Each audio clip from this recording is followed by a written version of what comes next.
नमस्कार भक्तों, जय मां पद्मावती, जय गुरुदेव। देवशयनी एकादशी हिंदू धर्म में एक महत्वपूर्ण व्रत है जिसे आषाढ़ मास की शुक्ल पक्ष की एकादशी को मनाया जाता है। इसे हरिशयनी एकादशी, पद्मा एकादशी या तुरी एकादशी भी कहा जाता है। इस बार देवशयनी एकादशी का व्रत 17 जुलाई बुधवार को रखा जाएगा और इसी दिन से ही चतुर्मास भी शुरू हो जाएंगी।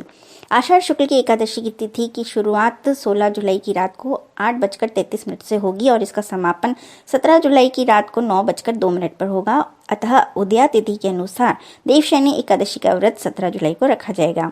इस दिन भगवान विष्णु के शयन में जाने की कथा प्रचलित है, जिसके अनुसार 4 महीनों तक भगवान विष्णु क्षीर सागर में शयन करते हैं और कार्तिक मास की शुक्ल पक्ष की एकादशी को जागते हैं। यह 4 महीने चतुर्मास कहलाते हैं, जिनमें विवाह, गृह प्रवेश आदि शुभ कार्य वर्जित माने जाते हैं। सृष्टि के संचालक और पालनहार भगवान श्री हरि विष्णु हैं।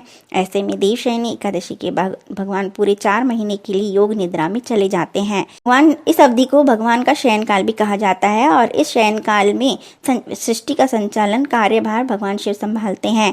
इसलिए इन 4 महीनों में शिव जी की उपासना फलदायी मानी गई है।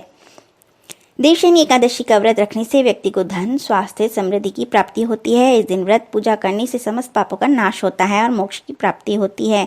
इसे व्रत को करने से शनि ग्रह के दुष्प्रभावों से मुक्ति मिलती है और जीवन में सुख, शांति, समृद्धि आती है। ऐसा माना जाता है कि इस व्रत के प्रभाव से भगवान विष्णु की कृपा प्राप्त होती है और सारे कष्ट दूर हो जाते हैं। इस दिन व्यक्ति को ब्रह्म मुहूर्त में स्नान कर स्वच्छ वस्त्र धारण कर भगवान विष्णु की पूजा का संकल्प लेना चाहिए। मंदिर को स्वच्छ करके भगवान विष्णु की मूर्ति और तस्वीर को गंगा जल से स्नान कराकर पीले वस्त्र पहनाने चाहिए और सुंदर फूलों से उन्हें सजाना चाहिए। पूजा के लिए चंदन, तुलसी पत्र, अक्षत, धूप, दीप, नैवेद्य, पंचामृत, फल, पीले फूल आदि का प्रयोग करना चाहिए। फिर एक दीप प्रज्वलित करें, धूप दीप करें, चंदन पुष्प आदि अर्पित करें, पंचामृत और फल नैवेद्य का भोग चढ़ाएं और विष्णु सहस्रनाम या विष्णु स्तोत्र का पाठ करें। एकादशी तिथि में तुलसी का बहुत ही महत्व होता है। देवशयनी एकादशी पर सुबह स्नान करने के बाद सबसे पहले तुलसी के पौधे में जल चढ़ाएं और कच्चे दूध से इस पौधे को सींचें। शाम के वक्त प्रदोष काल में तुलसी के समक्ष घी का दीपक जलाकर रखें और इस घी के दीपक के नीचे हल्दी या कुमकुम से स्वस्तिक का निर्माण करें।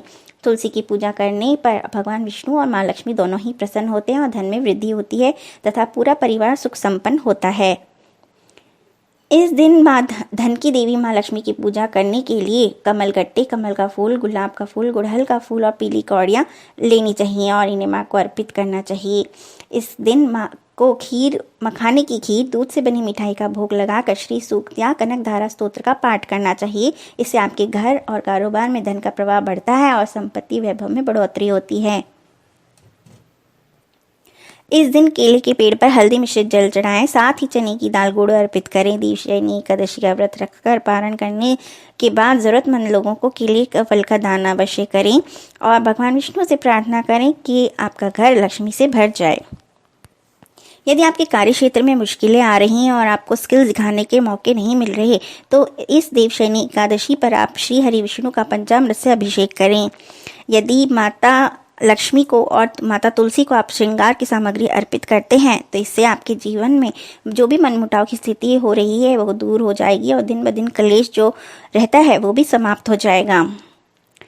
इस दिन श्रीमद् भागवत कथा का पाठ करना पुण्य फलदायक माना गया है। यदि आर्थिक दिक्कतों से परेशान हैं तो ब्रह्म मुहूर्त में उठकर पूरी श्रद्धा से विधिवत उपासना करके एक पान के पत्ते पर ओम विष्णवे नमः लिखकर भगवान श्री हरि के चरणों में अर्पित कर दें और फिर इसे पीले रंग के कपड़े में लपेटकर अगले दिन अपनी तिजोरी में रख लें।